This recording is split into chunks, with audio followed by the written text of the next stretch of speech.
안녕하십니까. 사주 알아맞히기 두 번째 시간이네요. 이 전주부터 시작했죠. 자, 사주 알아맞히기에 나오는 문제를 여러분 힘으로 풀다 보면은 자기도 모르게 실력이 늘어날 겁니다. 꼭 알아맞히는 게 중요한 게 아니고 알아맞히기 위해서 본인이 이렇게 열심히 풀다 보면 실력이 늘어난다는 얘기죠. 사주가 어려운 것도 나갈 수 있고 쉬운 것도 나갈 수가 있습니다.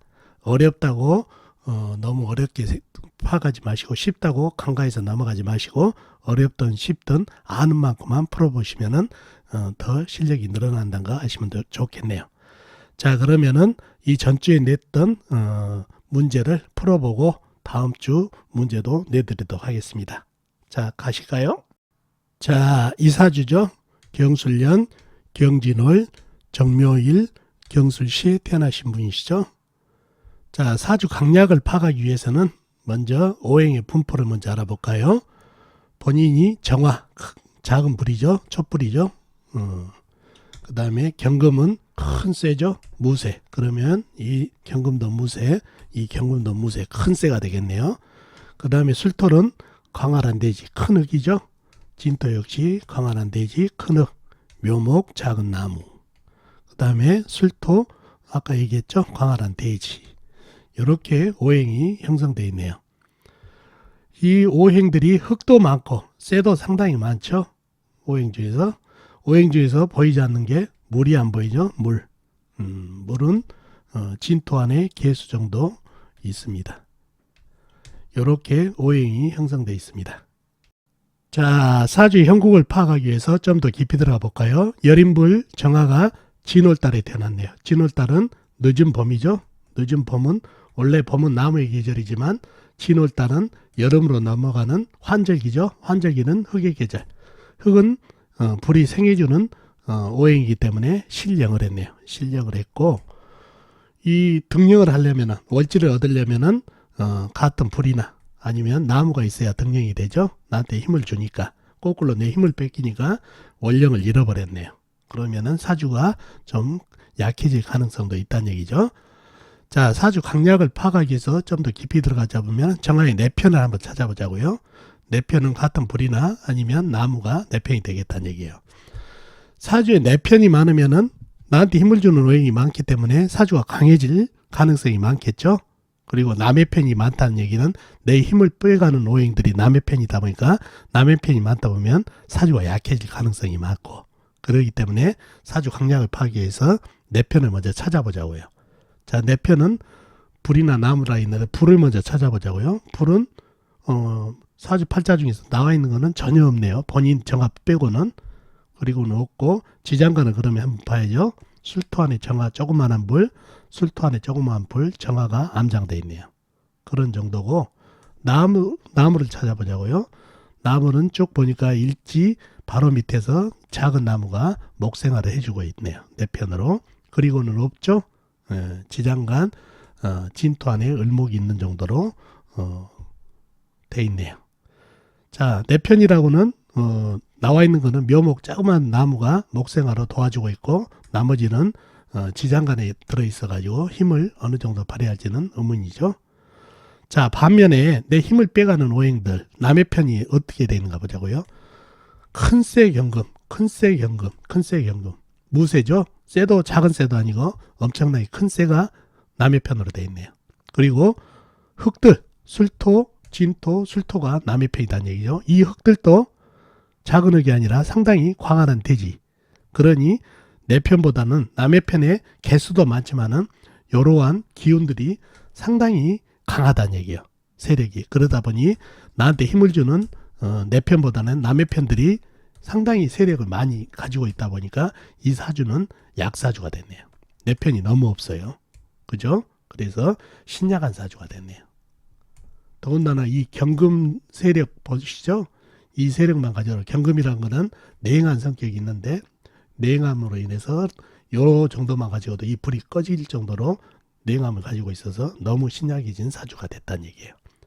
자, 그러면 사주 강약은 파악이 됐죠? 묘목이 용신이죠. 유일하게 목생활을 해주니까 나한테 힘이 약하니까 힘을 보태주는 묘목이 용신이 되겠네요. 자, 그러면은 신약한 사주들 성격을 이제 한번 보자고요. 이분 성격을 물어봤죠. 사주가 약하면은 적극적일까요? 소극적일까요? 소극적이죠. 또 남한테 이길 수 있는 힘이 없다 보니까 자꾸 남한테 대적을 못하고 남을 따라간다는 얘기예요. 그죠? 그 다음에 어떤 일을 할 때 자기 힘이 없으니까 몇 번 재고해보고 재고 또 생각해보고 하다 보면은 사업 같은 것도 좀 바로 추진 못하고 이런 정도로 소극적이 된다는 얘기예요. 이러한 성격이 된다는 얘기죠. 사주가 약해지면. 근데 이분 성격이 그럴까요? 아니죠. 여러분들이 올려준 댓글에 상당히 답이 많이 들어있고 실력들이 대단하시더라고요. 거의 다 파악을 하셨어요. 100점짜리들이 너무 많죠. 자, 이 사주는 그런 성격이 아니에요. 상당히 강기질을 갖고 있다는 얘기죠. 왜 약한 사주가 강기질을 갖고 있냐? 바로 이 괴강살입니다. 경술괴강, 경진괴강, 경술괴강. 괴강살이라는 거는 주관이 있고 주체성이 있고 적극성이 있고 그 다음에 단점으로는 고집, 이기, 횡포 이러한 성격을 갖고 있다는 얘기예요. 그러니 고집과 자기 주장이 무척 강한 살이에요. 이 살이.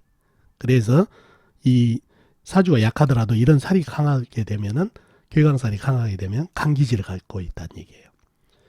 자, 괴강살이 3개나 있어요. 개수로 보면은 3개에다가 또 이 월주에 괴강이 있다는 얘기예요. 이거를 괴강격이라고 그래요.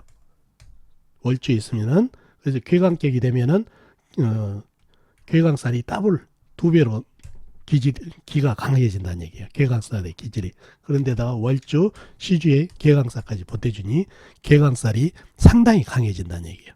그러니 괴강살의 기질인 이 고집, 자기주장, 그 다음에 강한 성격이 나온다는 얘기예요. 그래서 괴강격에다가 괴강살이 이렇게 상당히 포진되고 있어서 이분은 강기질을 갖고 있다는 얘기예요. 더군다나 사주가 이렇게 흙들이 많죠. 흙은 뭐냐고요? 흙이 화개살이죠. 화개살. 이렇게 화개살이 중중한 사주들도 강기질을 가지고 있다는 얘기죠. 그리고 이게 뭔가요? 식상이죠. 식상이 강하신 분도 강기질. 그래서 사주가 약하더라도 식상이 강하다든가 그 다음에 화개살이 중중하다든가 또 이분같이 괴강살이 있다든가 아니면 백호살이 있다든가 이러면은 성격이 소심하지 않고 강기질을 낸다는 얘기예요. 그래서 이 괴강격에 괴강살이 중중히 있어 이분 사주가 이렇게 생겼다 보니까 사주는 약하지만 기질적으로 아주 강한 기질을 내고 있다는 얘기죠. 또 어떤 게 있을까요? 바로 양기운이죠. 본인 정묘 빼고는 음기운 빼고는 다 양기운이에요. 경술, 경진, 경술 있죠. 이게 양기운이라는 얘기죠. 음기운은 이렇게 스며들지만은 양기운은 내품는다는 얘기예요. 내뿜는 성격이 있기 때문에 이 양기질이 또 성격 강한 것을 보태주고 있다는 얘기예요. 그만큼 이런 사주들이 사주 내에 있는 오행들과 살들이 강함을 내포하고 있다는 얘기죠. 그리고 본인이 정화해주다 보니까 좀 뾰족하죠. 예민, 까칠함이 이 괴강격 때문에 더더욱 예민, 까칠함이 더 나온다는 얘기죠. 그래서 이분 성격이 이렇게 강기질을 가지고 있는 성격입니다. 사주를 처음 배우면은 사주 강약을 이론적으로만 배우지만 어느 정도 실력이 되면은 사주 기질의 강약을 찾게 된다는 얘기예요. 그래서 이분은 상당히 사주가 약해서 재물을 들 수 있는 힘이 없기 때문에 재다신약까지 갈 수 있어서 재물을 쫓아가면 안 되기 때문에 본인이 소심해서 사업은 안 하겠다 이런 기질을 파겠다는 어산이죠. 기질이 강하기 때문에 내가 강기질 본인이 강사주로 착각하고 사업을 했다가 망가지는 그런 기질을 갖고 있다는 얘기예요. 그래서 기질을 잘 파악을 해야 사주 파악도 잘 된다는 얘기죠. 그래서 오늘 키포인트는 사주와 약사주지만은 이렇게 사주의 살기운 특히 괴강살이 이렇게 있으면은 강기질이 있다. 또 식상태와 백호살 또 양기운 이런 것 때문에 사주가 강해진다는 거 아시면 좋겠습니다. 자, 포인트는 아셨죠? 자, 이렇게 이번 주 문제는 풀었고 다음 주 문제를 한번 볼까요?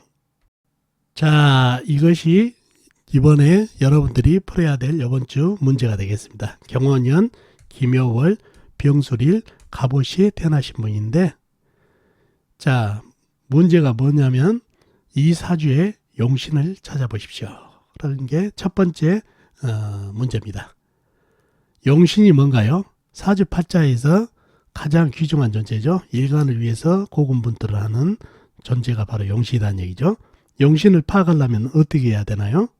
바로 사주를 잘 뜯어야 되죠. 사주 강약, 조운은 어떻고 통과는 어떻고 이런 거를 잘 파악을 해야 제대로 된 용신을 잡을 수가 있죠. 그래서 사주를 잘 파악해야 용신을 잡을 수가 있습니다. 그래서 이 사주의 용신을 잡아주시고, 두 번째는 이 사주의 재물복은 어떤지 찾아주십시오. 자, 이게 이번 주의 문제가 되겠습니다. 이 사주의 용신을 찾아보시고 이분의 재물복을 말해주시면 된다는 얘기죠. 자, 힌트는 이렇습니다. 어떤 사주에 용신으로 잡혀있다고 해서 그 용신에 해당되는 육친이 복이 있다, 덕이 있다고 보시면 안 돼요. 그 오행의 질에 따라서 틀려진다는 얘기죠. 그래서 우리가 예를 들어서 여자분 사주에 관성이 용신으로 잡혔다 그러면 배우자 덕, 남자 덕이 있네, 요렇게 생각했다는 큰 오산이라는 얘기예요. 그 용신의 강약, 용신의 질을 봐야 된다는 얘기죠. 그래서 오늘 문제의 힌트가 이겁니다. 그래서 요거를 잘 참고해 가지고 이 사주의 용신과 이분의 재물복에 대해서 한번 논해 주시면 감사하겠습니다. 자, 열심히 풀어보시고 다음 주에 또 뵙도록 하겠습니다. 안녕히 계세요.